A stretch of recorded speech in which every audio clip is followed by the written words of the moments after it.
There are many motivation theories, and among them, a very popular one is Maslow's hierarchy of needs.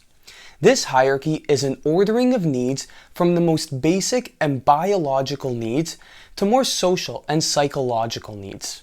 It's important to note that, with few exceptions, the main assumption to this theory is that people won't be motivated to satisfy a higher level of needs until the lower level needs are at least minimally satisfied.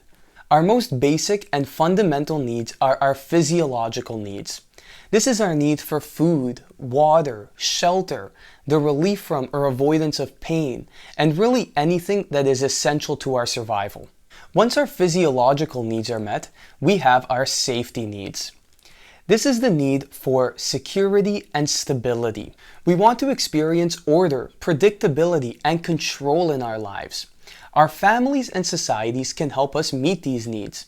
For example, having a strong police force to help protect us, or having access to medical care will help satisfy our safety needs. Next, we have our love and belongingness needs. Once our physiological and safety needs are met, the next human need is social. We look for love, for friendship, for acceptance and affection. This also includes our need for affiliation, which means we want to feel like we're really a part of a group, whether it be with family, close friends, a significant other, or any other group that is meaningful to us. Once these needs are met, we have our esteem needs. Maslow distinguished two categories: esteem for oneself. This is to feel dignity, achievement, mastery, and independence. And the desire for reputation and respect from others, such as status and prestige. For example, a fancy degree or a nice job title might help satisfy this need.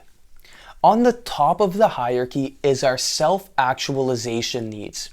This is our need to realize our full potential, self-fulfillment, and to seek personal growth. Essentially, it is our desire to become everything that we're capable of becoming.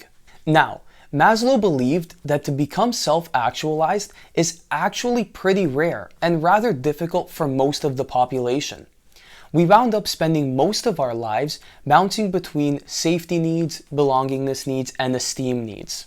People often believe that Albert Einstein and Eleanor Roosevelt have reached their self-actualization needs. Let me know down in the comments if you guys think you know anyone who has reached this need. For quite a while, self-actualization was the pinnacle of human development, but Maslow later added on to this hierarchy. Self-transcendence needs are now at the top of this hierarchy.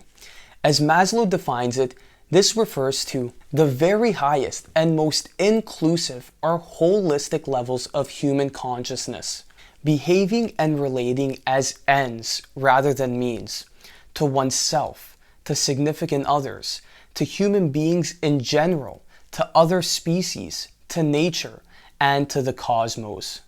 This brings the individual peak experiences, where they transcend personal concerns and see from a higher perspective. A highly self-transcendent person will also experience plateau experiences, where they consistently maintain a state of awareness, serenity, and higher perspective. Thanks so much for watching. I hope you guys enjoyed the video. Please like and subscribe, and I'll see you guys in the next one.